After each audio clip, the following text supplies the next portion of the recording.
Well, here's our campsite. It's pretty nice. It's on a lake down in a little bay. What we're missing though is no electricity, no water, no sewer. So what we're going to do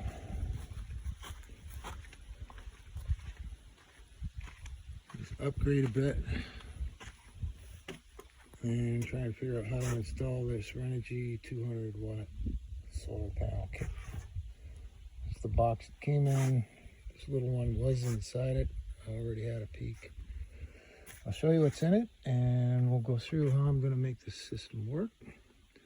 And I'd appreciate it if you subscribe, and if I have to do this in sections, because this is a real learning curve for me, you'll get notifications of updates when I add another video. But I'll see how far I can get. In the meantime, let's have a look inside the box. So, there's two panels. So we got parallel connectors,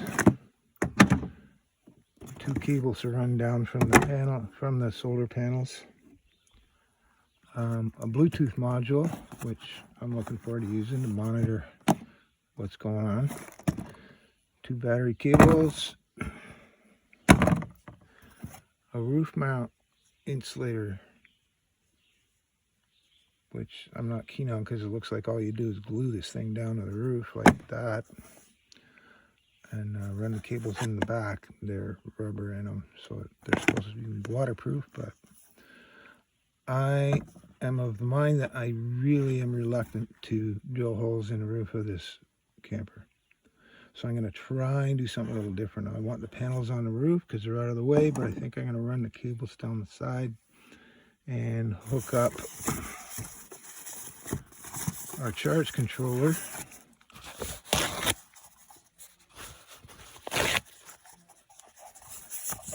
get out of the box. There we go. 30 amp charge controller that came with it. Probably in that storage, basement storage area. We'll see how this all works out when I get it finally sorted. What didn't come with this is a couple of fuses, like a 30 amp fuse for the battery cables coming in from the battery, which I am going to get tomorrow. I've ordered them. And also an inline type plug-in fuse for the solar panels. It said 18 watt. The one I got is a 20, or sorry, amp is a 20 amp. I'm going to fuse them both, and I'm also getting a circuit breaker to do a quick disconnect on the solar panels if I ever want to disconnect or change the battery. And the reason I'm doing that is because the instructions on it said that charge controller must be hooked up to a battery first, and do not hook the panels up to it. So if the plugs are up on the roof and I want to disconnect the battery for some reason or change it, I won't be able to do it. So I got a circuit breaker too. So I'm probably spending another, I don't know, 50 to 100 bucks in little extra bits to make life simpler down the road. I'll show you the panels in just a minute. Well, here's the two solar panels that were in that kit. We decided to stick them up on the roof so they're out of the way. But I'm really reluctant to drill holes in this roof because we've had leaky campers in the past, and I'm at a seasonal site, so I think we're not going to drill them in, at least not for now. But what I did use is the Z brackets that came with it, and I cleaned the roof with acetone first, and cleaned the Z brackets with acetone, and then I put this outdoor carpet tape underneath the feet and stuck them down onto the roof with that, so the weather shouldn't move them around at all if anything kicks up. And this was a few days ago I did it, and they're really tight, so I'm pleased with that. And with the cables, we ran the 2 parallel connectors that came with it. And the cables that came with it, I just ran them around the front of the roof and down the side by the extension, the slide out. I'll show you where that is in just a sec.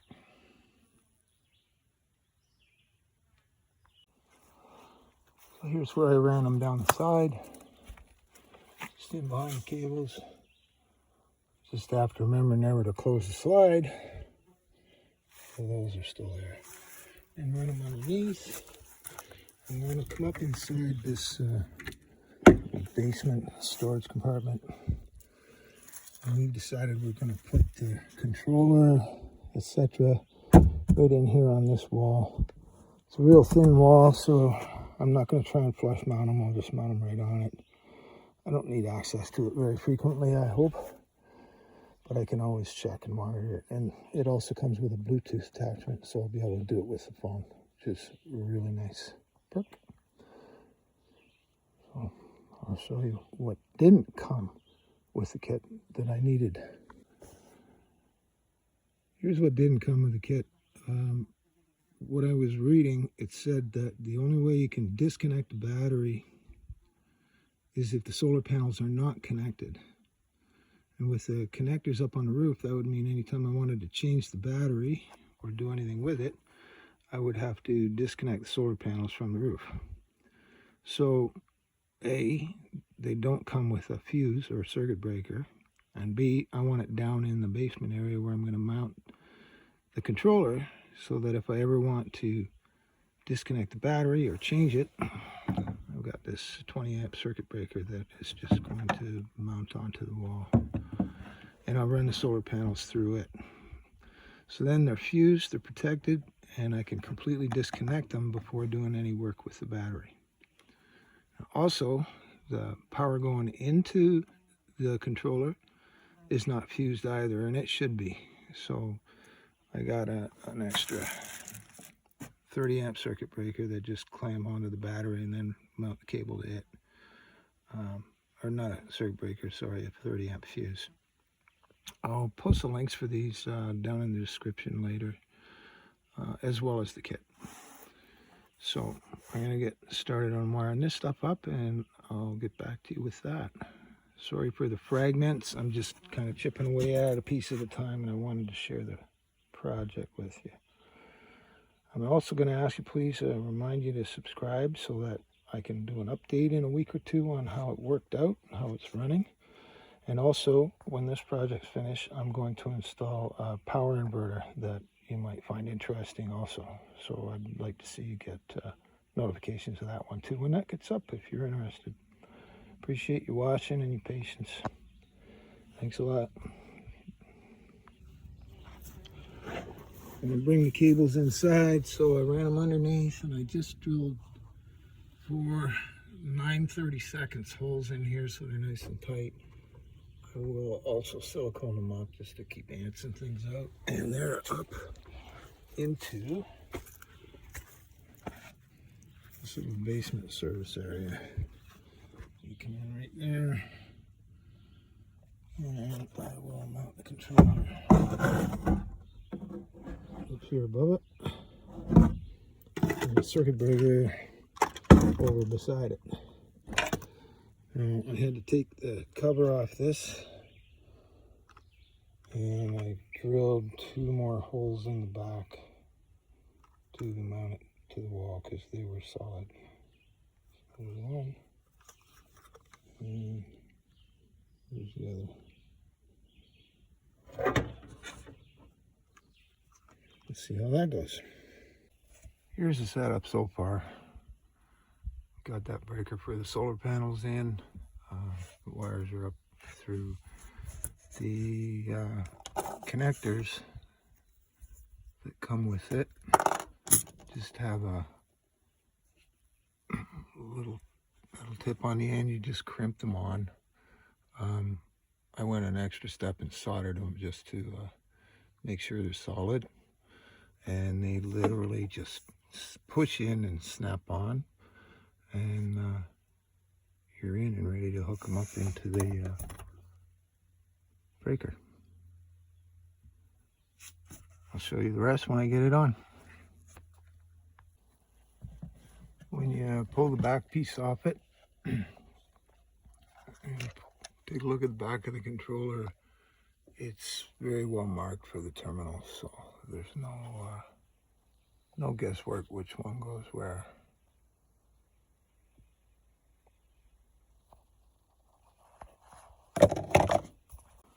Well, they're all plugged in, put together. Got my breaker, got the Bluetooth. There's tons of wire with it, so you can run it just about wherever you want. The controller has an option to do a flush mount if you want to put it inside. But I just want to keep it simple, and it's all tucked away in one spot, easy to get at, easy to disconnect from the battery if I need to do any work on a battery, because as I mentioned before, you're not supposed to hook up the panels to the controller unless the battery's hooked up first. So that's my quick disconnect to keep the panels separated without having to go up on a roof. And the last addition I did was I bought a Group 31 battery. It's just a flooded battery, but it's 100 amp hour. It should do the trick. We'll see how it works out.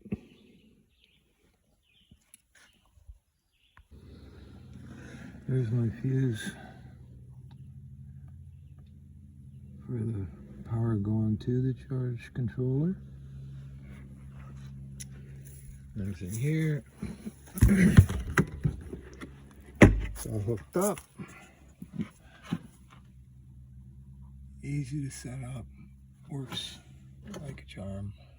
Just gonna hook up my Bluetooth in a minute and see how that works.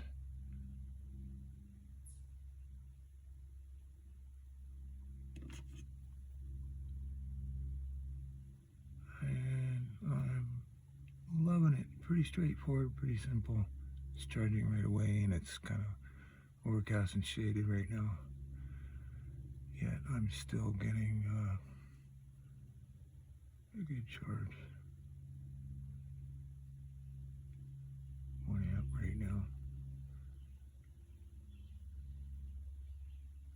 Not disappointed. That's it for that. I'll remind you, please subscribe, and in about a week or so I'll put an update on how it's been working out. And also I'm going to put up another video, because the next step is we're going to install a power inverter so I can get my 120 going for coffee makers and things like that.